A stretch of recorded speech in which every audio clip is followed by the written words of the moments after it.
Hundreds, if not thousands of protesters here to Alton Baker Park. Motel 6 sent out this letter alerting patrons in Oregon and Washington they need to move out due to coronavirus concerns. Highway 58, it's been snowing all day. We've already seen a couple of snowplows go through. Interesting things here at the fair, including this piece of art. 5,000 donuts a day using this high-efficient machine, which can make at least 2,400 donuts in 1 hour. Couples are trapped, one in Honduras and the other in Ecuador.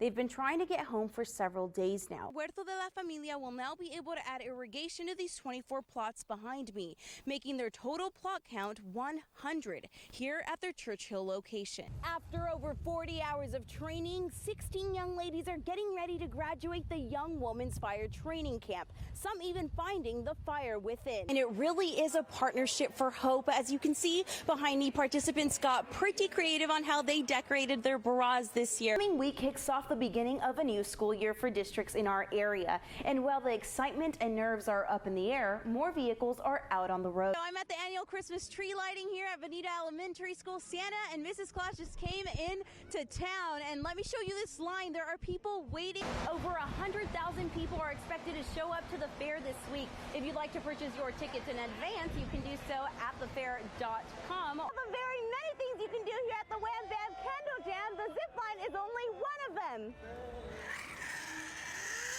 With the financial crisis hitting our economy nationwide, local public schools are also feeling that financial burden. We hear from 4J School District, who says all options are on the table in moving forward with dealing with these budget cuts.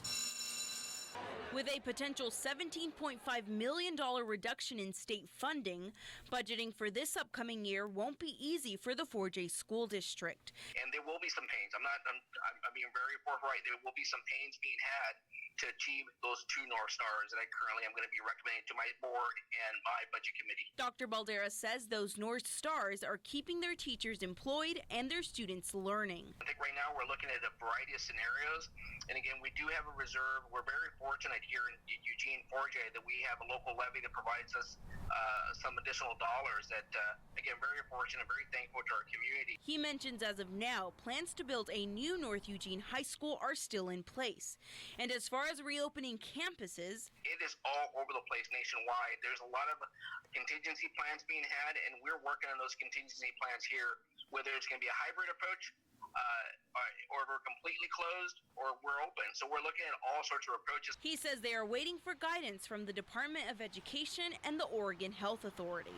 Budgeting plans are scheduled to be discussed on Wednesday, May 20th. We also hear from Bethel School District, who says they will be waiting until the end of this month to make any budgeting plans. Reporting in Eugene, I'm Kassandra Gutierrez.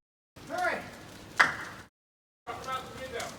Moments of anguish from neighbors as a garage breaks into flames. Fire officials on scene within a couple of minutes. Initially, we had a full structure fire response, which is 4 engines in a truck, a chief, and an ambulance. We added a second alarm because it did spread to that second residence. The second residence unoccupied at the time of the fire. Firefighters say there were several obstacles as they tried to break through a well-built 100-year-old house. It doesn't make it very easy to cut through and find that hidden fire.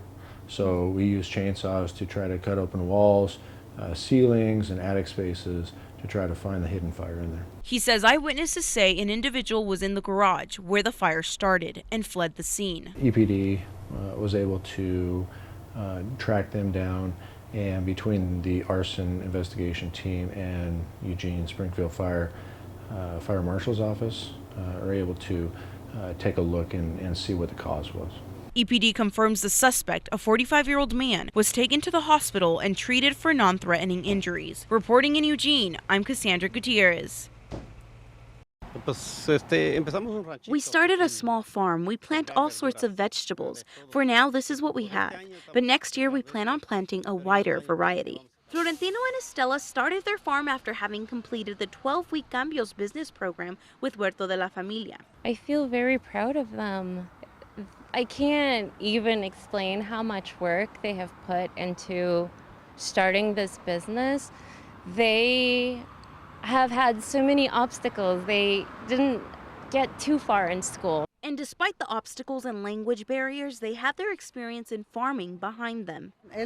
He has experience and we both have experience too, because back then our parents would harvest a little bit of everything. Now they own 3 acres where they harvest their own produce.